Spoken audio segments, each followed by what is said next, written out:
Fa caldo, non ho voglia di alzarmi, non ho voglia nemmeno di andare al lavoro oggi. Potrei fare un video, ma su cosa lo faccio? Beh, potrei fare un video commerciale, così lo vedono tutti, 2 minuti, tac, e ho risolto il problema. Video finito. Forse ho un'idea. Sì, vabbè, magari dopo. Adesso, intanto, me ne ritorno a dormire. Ok, iniziamo a buttare giù qualche idea. Allora, devo fare un video veloce, commerciale e che faccia tante visualizzazioni. Faccio un video confronto fra FIFA e PES. Facile e indolore. Nesciu, parola usata nell'intercalare ligure che sta a indicare una persona priva di intelletto. Insomma, uno stupido.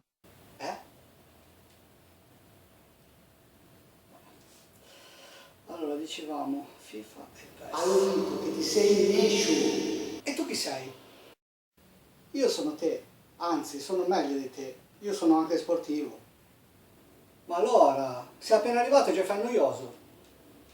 Io sono la tua coscienza, anzi la parte più nascosta della tua coscienza. Io sento quello che dici, io riesco a percepire quello che senti, riesco a percepire anche quello che pensi prima ancora che tu lo stia pensando. Benì, come mia moglie. Io conosco tutto di te. Ah, davvero? Sai di quando ho fatto cavallo a scuola e ho passato la giornata in sala giochi? Ma Cristo, sono passati 25 anni. E sai anche di quando avevo detto a tutti che avevo finito Demon Souls, ma in realtà non so neanche di che colore sia la copertina? Ovvio, io sono te l'ho detto. E sai anche quando da ragazzino ho aperto il portafoglio della mamma, le ho preso 10.000 lire e sono andato a comprarmi la cassetta tarocca del Commodore? Certo che sì. Che cazzo hai fatto alla mamma? Sì, in effetti. Ma si può sapere cos'è che vuoi? Allora, tu vorresti fare un confronto tra FIFA e PES. Quando video così ce ne sono centinaia e tutti fatti meglio dei tuoi. Questo è vero, ma non ho proprio idea di cos'altro potrei fare. Io so che c'è un videogioco di cui non hai mai parlato, che porti nel cuore. Beh, ne ho tanti. Ti aiuto io. Top. Sì, vabbè, ma questo è stato massacrato dalla critica. E la maggior parte dei ragazzi che l'hanno giocato lo reputano una ciofeca. Ma tu hai il potere. Prova a far cambiare idea anche a una persona sola che non ha mai giocato al titolo solo perché ne ha sentito parlare male. Io ti sfido, fallo e ti farò un regalo. Fosse semplice. In effetti questo gioco di pecche ne ha tante. Facciamo così. Pensa al gioco e dimmi la prima parola che ti viene in mente. Benin, Twin Peaks? Intanto le parole sono tre. E poi comunque dicono che sia Alan Wake il videogioco che più assomiglia alla saga di Twin Peaks. Oh, vada retro, per carità, io adoro Alan Wake, ma Alan Wake con Twin Peaks ha solo dei richiami. Deadly Premonition è Twin Peaks. Ok, siamo sulla buona strada. Usa questo ardore e questa passione per creare qualcosa che invogli i ragazzi a giocare a sto bello di titolo. Deadly Premonition, Twin Peaks.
Allora ragazzi, Deadly Premonition è un action in terza persona a tinte horror che è uscito in Europa nel settembre del 2010 per la 360 e successivamente nell'aprile 2013 per la PlayStation 3, nella versione Director's Cut che poi è quella che ho giocato io.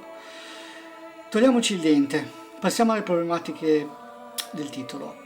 Ne ha tante, ne ha davvero tante. Il comparto grafico è mediocre, sembra più un gioco per la PlayStation 2 e forse addirittura anche della 1 che per la PlayStation 3 o per la 360, che dir si voglia. I personaggi, a parte quelli principali, sono realizzati in maniera banale e ripetitiva. Le uniche scene che si salvano sono quelle di intermezzo fra i vari capitoli che sono realizzati in una buona computer grafica. Per il resto, comprimari e scenari di gioco sono realizzati male, con delle texture grossolane e sgranate. Il gameplay è al limite dello snervante, con il mirino della nostra arma che non fa sempre il suo dovere e spesso e volentieri si tramuta tutto questo in morte certa. I movimenti del protagonista sono a dir poco legnosi e comunque lo stesso discorso vale per tutti gli altri personaggi che incontreremo nel gioco. Cosa scandalosa se pensiamo che è un titolo comunque datato 2010. E proprio parlando del periodo di uscita del titolo, non posso che ammettere in maniera mesta che ci sono delle zone inaccessibili e che saranno evidenziate in game da un bel muro semitrasparente di colore rosso, sia mai che qualcuno non lo veda. E per quello che riguarda la recitazione, niente, lasciamo perdere che è meglio. Ok, ma allora è proprio una ciofeca sto gioco. No, anzi è uno dei pochi giochi che mi ha fatto venire voglia di giocarlo in ogni suo aspetto e di giocarlo più volte. È un titolo che mi ha lasciato in preda a crisi di astinenza una volta che l'avevo concluso ed avevo spento la console. Perché? Perché ha una trama, per gli amanti del genere, ovvio, una trama favolosa.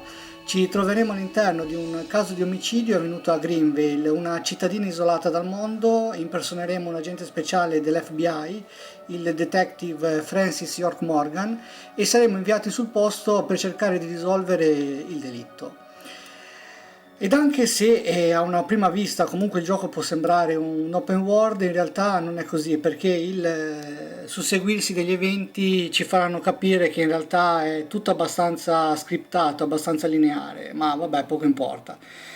Faremo presto la conoscenza dello sceriffo del luogo, dei suoi sottoposti, e qui apro una parentesi: il detective, la poliziotta Emily Wyatt all'interno del gioco è stata disegnata sulle forme dell'attrice Naomi Watts.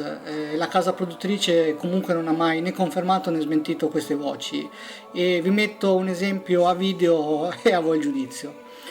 Conosceremo via via i vari abitanti della cittadina, ciascuno con le proprie fisse e paranoie, con le proprie stranezze e i propri lati nascosti, e starà a noi sgarbogliare questa matassa. Ma allora, cos'è che ha in comune con Twin Peaks? Ok, potrei dire che ogni singolo respiro che faremo durante la partita ci farà inalare le atmosfere cupe e surreali della serie TV. Tanti dei personaggi che incontreremo saranno la versione poligonale di quelli di Twin Peaks, ma non in senso fisico, in quello del carattere, dei comportamenti, delle movenze e delle paranoie. E solo chi come me ha adorato Twin Peaks, e se non l'avete ancora visto andatevi a recuperare la serie. E dicevo, solo chi ha adorato Twin Peaks troverà le innumerevoli similitudini con Deadly Premonition. Dal nostro detective, con i suoi discorsi solitari che richiamano le chiacchierate che faceva l'agente speciale Cooper con Diane, al piagnucoloso Thomas, chiaro riferimento al vice sceriffo Andy, per arrivare con la signora Ceppo, solo che qui fra le mani non ha un ceppo ma una pentola. Nota a margine, secondo me la merita la colonna sonora, di ottima qualità e con una musichetta specifica che vi girerà in testa anche parecchie settimane dopo che avete finito il gioco. È un titolo che, pur proponendo una grafica mediocre ed un gameplay legnoso, ha la capacità di raccontare una bellissima storia, una storia cupa e intrigante come poche, quindi lo consiglio in maniera assoluta. È consigliato perché continuo a sostenere che non sia la grafica a fare la differenza e non siano i pixel ad agire sull'empatia che può avere su di noi un determinato videogioco. Provatelo e fatemi sapere anche qui nei commenti. Ciao ragazzi, alla prossima! E sì, va bene, a me il video sembra venuto abbastanza carino, però io adesso sto aspettando qualcosa.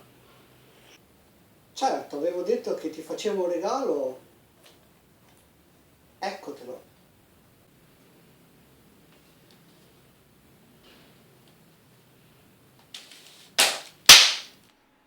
Una grande notizia, quella gomma che ti piaceva tanto sta tornando di moda.